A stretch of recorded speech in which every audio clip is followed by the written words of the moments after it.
ne connaît pas le conte de l'élixir du révérend Père Gaucher de Daudet? Ou on ne s'en souvient pas? Ah, partageons alors cette histoire en dilettante de ce joli conte qui en a marqué plus d'un d'entre nous. L'élixir du révérend Père Gaucher, dit encore liqueur frigolée, est une liqueur élaborée initialement à l'abbaye Saint-Michel de Frigolé par les prémontrés, ou on les nomme les Pères Blancs.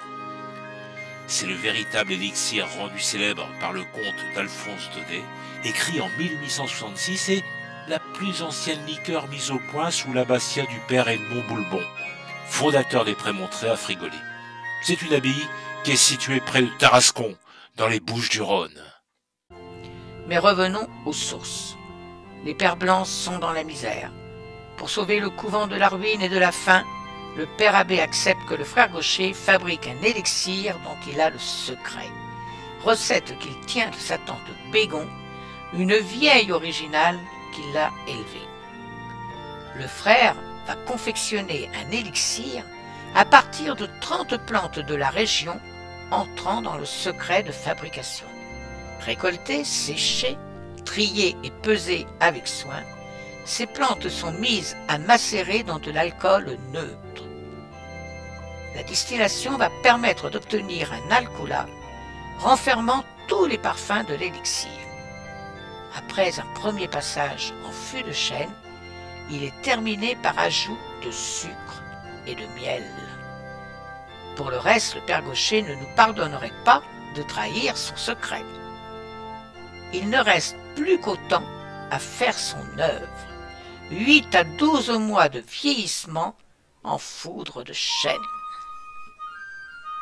Et tous les soirs, à la fin des complis, l'officiant ne manque jamais de dire « Prions pour notre pauvre père Gaucher, qui sacrifie son âme aux intérêts de la communauté. Oremus Domine. Buvez ceci, mon voisin, vous m'en direz des nouvelles. » Le curé de Graveson me verse 2 doigts d'une liqueur verte, dorée, chaude, exquise. J'en ai l'estomac tout ensoleillé. Cela vaut bien toutes les chartreuses du monde. Et si vous savez comme elle est amusante l'histoire de cet élixir, écoutez plutôt. Tout naïvement, l'abbé conte une historiette, légèrement sceptique et irrévérencieuse.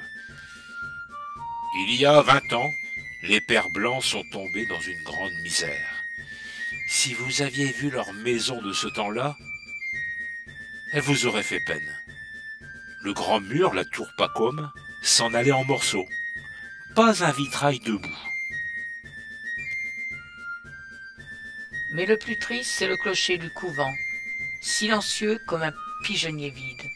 Et les pères, faute d'argent pour s'acheter une cloche, obligés de sonner matine avec des cliquettes de bois d'amandier.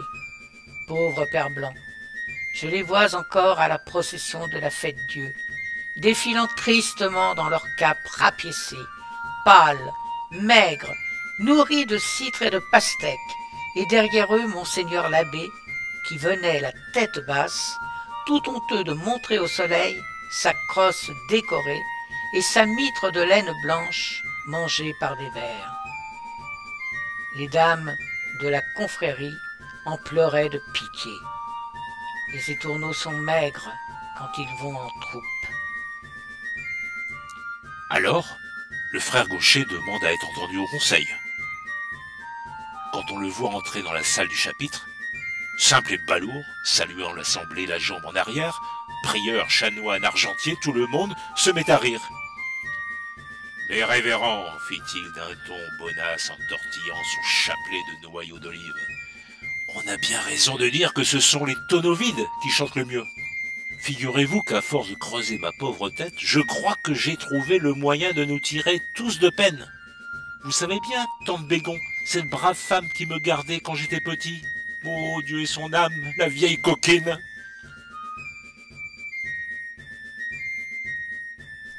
Avec l'aide de saint Augustin et la permission de notre père abbé, je peux retrouver la composition de ce mystérieux élixir. Nous devons le mettre en bouteille et le vendre un peu cher, ce qui permet à la communauté de s'enrichir. Il n'a pas le temps de finir. le prieur s'était levé pour lui sauter au cou. Chacun revient à sa chaire pour délibérer, et séance tenante, le chapitre décide que le frère Gaucher peut se donner tout entier à la confection de son élixir. Comment le bon frère parvient-il à retrouver la recette de Tante Bacon? Au prix de quels efforts? L'histoire ne le dit pas. Seulement ce qui est sûr, au bout de 6 mois, l'élixir des pères blancs est déjà très populaire. Grâce à la vogue de son élixir, la maison des Prémontrés s'enrichit très rapidement. On relève la tour Pacôme. Le prieur a une mitre neuve, l'église de jolis vitraux ouvragés, et toute une compagnie de cloches et de clochettes teintes et carillonnent à la grande volée.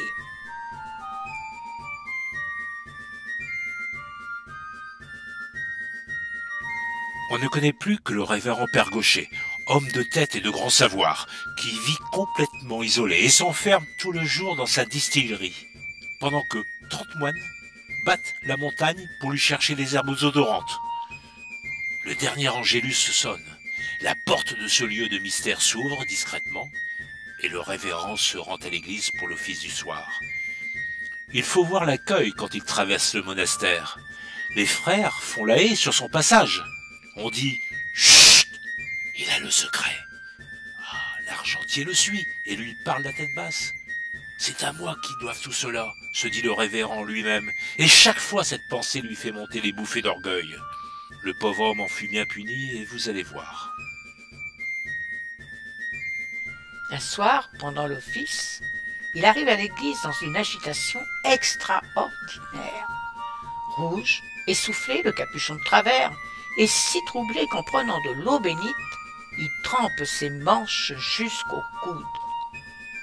L'émotion d'arriver en retard, peut-être.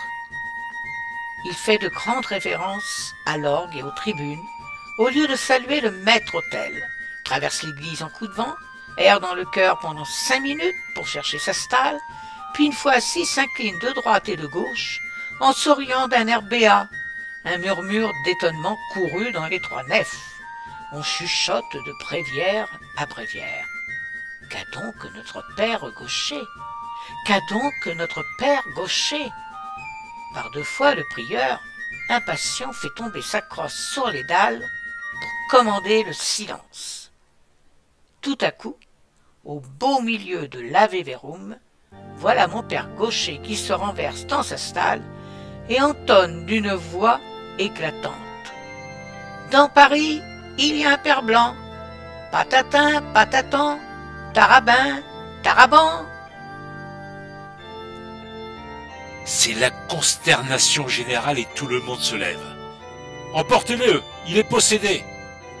Mais le père Gaucher ne voit rien, n'écoute rien, et 2 moines vigoureux sont obligés de l'entraîner par la petite porte du chœur. Le lendemain, au petit jour, le malheureux est à genoux dans l'oratoire du prieur.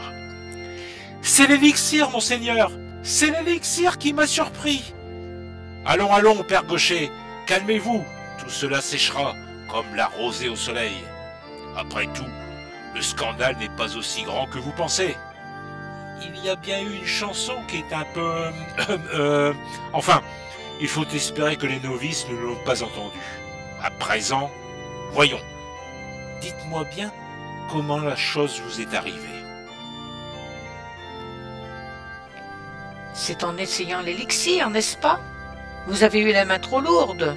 Oui, oui, je comprends. Vous avez été victime de votre invention. Et dites-moi, mon brave ami, est-il bien nécessaire que vous l'essayiez sur vous-même, ce terrible élixir? Malheureusement, oui, monseigneur. L'éprouvette me donne bien la force et le degré de l'alcool. Mais pour le fini, le velouté, je ne me fie guère qu'à ma langue. Ah, très bien. Mais écoutez encore un peu que je vous dise. Quand vous goûtez ainsi l'élixir par nécessité, est-ce que cela vous semble bon? Y prenez-vous du plaisir? Hélas, oui, monseigneur. Voilà 2 soirs que je lui trouve un bouquet, un arôme. C'est pour sûr le démon qui m'a joué ce vilain tour.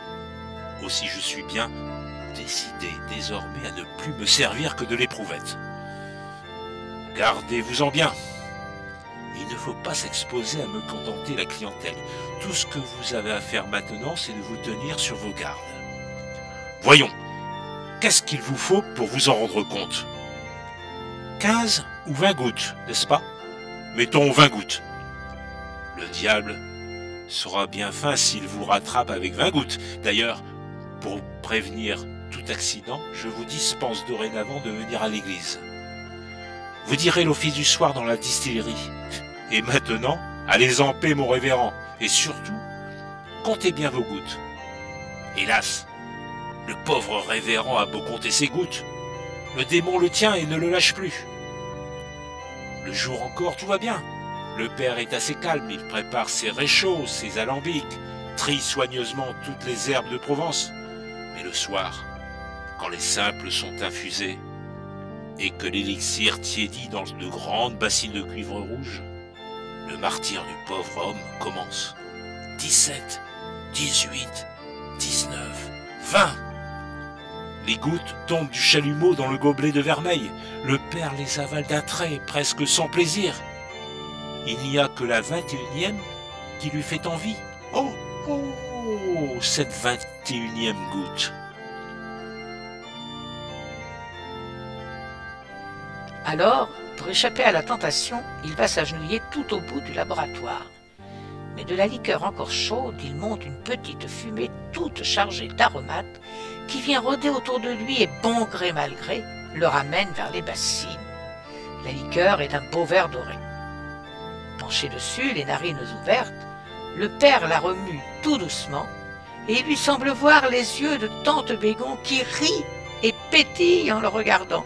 Allons, encore une goutte, et de goutte en goutte, l'infortuné finit par avoir son gobelet plein jusqu'au bord.